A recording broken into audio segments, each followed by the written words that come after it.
surat Al-A'raf ayat 19 yang akan disampaikan oleh Bapak Ustadz Haji Sa'ad Murdi. Kepada Pak Haji Sa'ad Murdi, dipersilakan. Terima kasih Pak Bustamil. Bismillahirrahmanirrahim. Assalamualaikum warahmatullahi wabarakatuh. Waalaikumsalam warahmatullahi wabarakatuh. Innal hamdalillah nahmaduhu wa nasta'inuhu wa nastaghfiruh wa na'udzu billahi min shururi anfusina wa min sayyiati a'malina. May yahdihillahu fala mudhillalah wa may yudlil fala hadiyalah. Asyhadu an la ilaha illallah wa la syarikalah wa asyhadu anna Muhammadan abduhu rasuluh.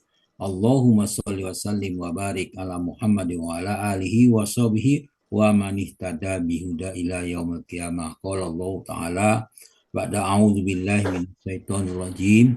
Ya ayyuhallazina amanu taqullaha haqqa tuqatih wa la tamutunna illa wa antum muslimun. Ya ayyuhan nasu taqu rabbakumul ladzi khalaqakum min nafsin wahidah wa khalaqa minha zawjaha wa basa minhuma rijalan katsiran wa nisaa'a wattaqullaha allazi tasaaluna bihi wal arham innallaha kana 'alaikum raqiba.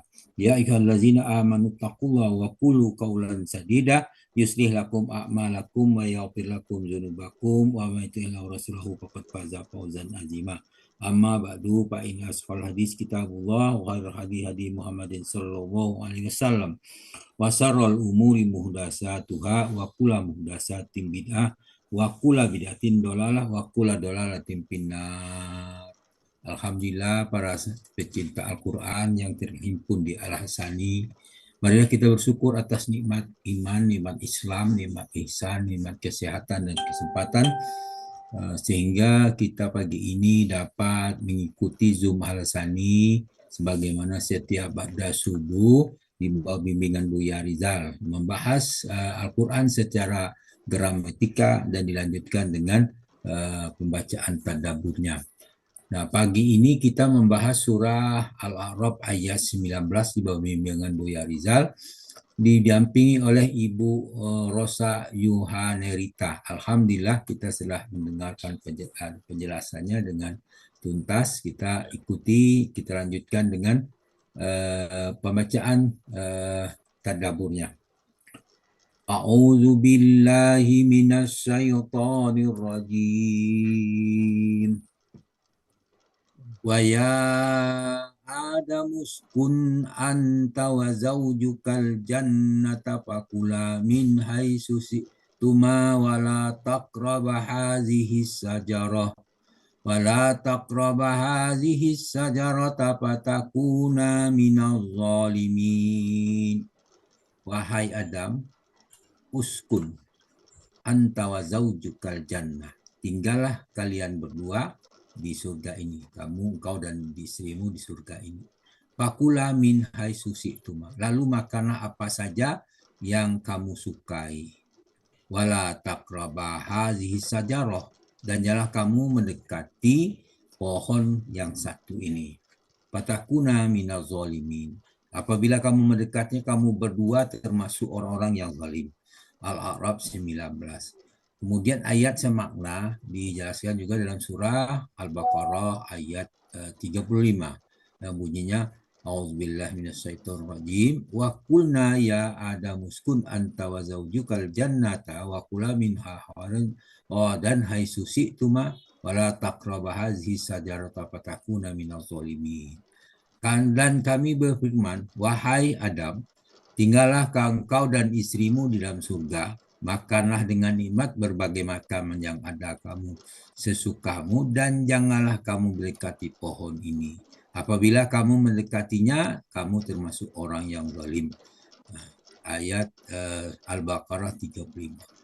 Setan menipu Adam alaihissalam bahwa siapa memakan pohon itu, dia kekal di dalam surga. Dijelaskan dalam surah Toha ayat 120, Allah berfirman, fawaswasa ilaihi syaitanu qalu ya Adam hal adulluka ala sajaratil hurdi wa mulki la yabla.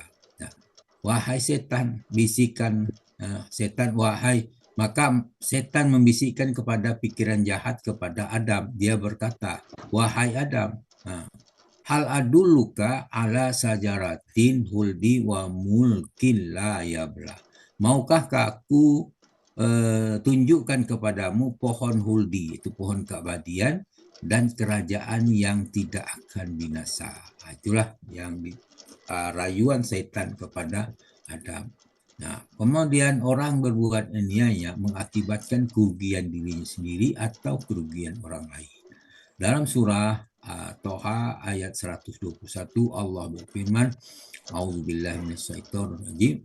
Fa'akala minha fabadat lahuma sau'atuhuma wa tafiqayah tipani alaihima min warakil jannah wa asa adamu rabbahu faqawa.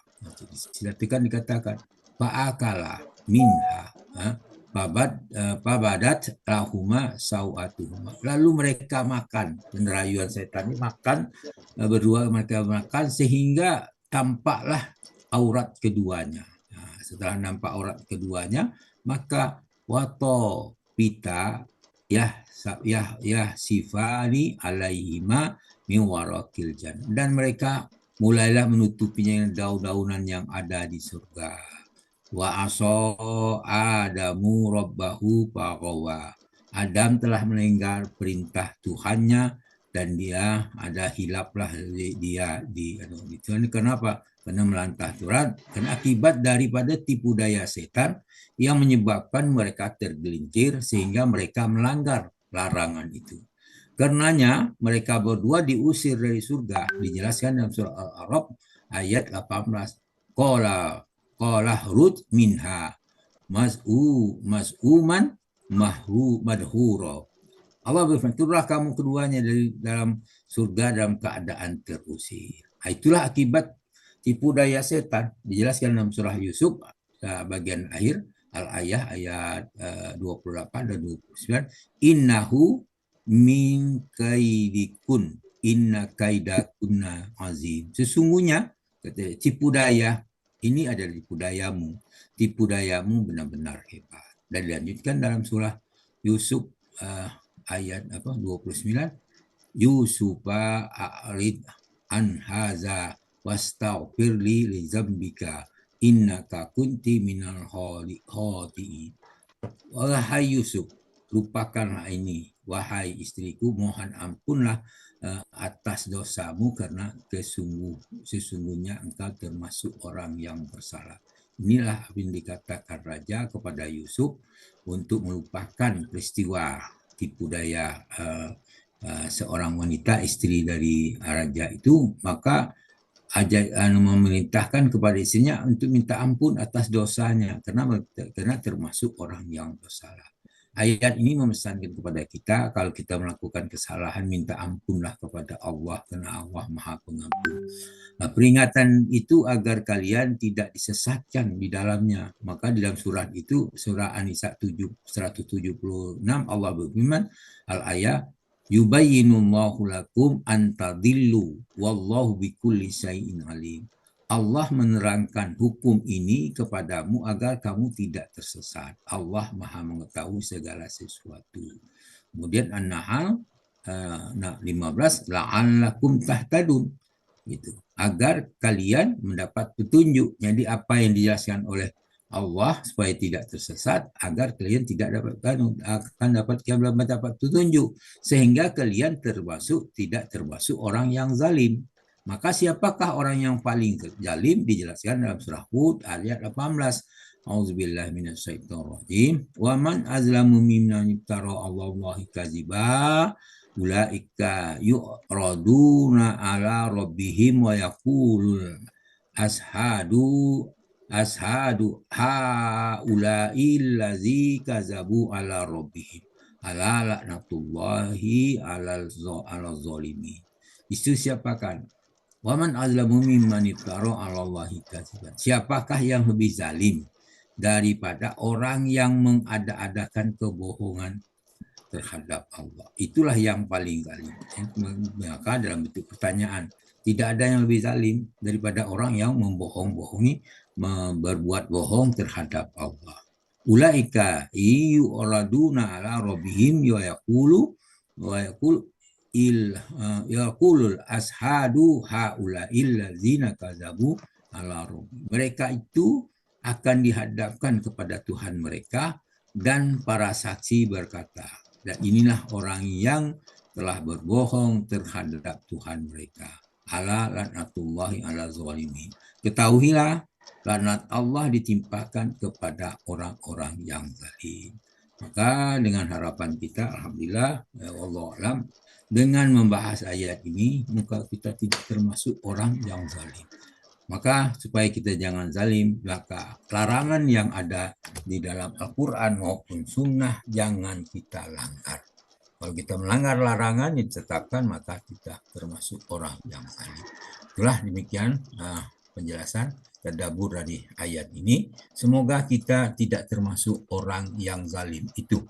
Oleh karena itu, supaya tidak masuk dalam itu, harus kita pahami Al-Quran, mana larang pantang yang harus kita tinggalkan, mana perintah yang harus kita ikuti. Dan penjelasannya itu ada dalam As-Sunnah, itu hadis-hadis Nabi. Ikutilah keduanya itu. Kalau kita mengikuti keduanya, insya Allah kita tidak tersesat dan tidak termasuk orang yang zalim. Demikian, terima kasih.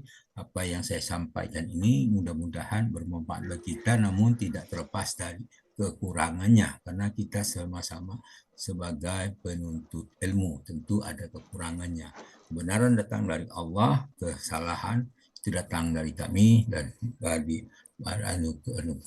bisikan syaitan. Oleh karena itu kita minta ampun kepada Allah dengan ucapan subhanakallahumma bika asyhadu an la ilaha illa anta astaghfiruka wa atubu ilaik. Assalamualaikum warahmatullahi wabarakatuh. Waalaikumsalam warahmatullahi wabarakatuh.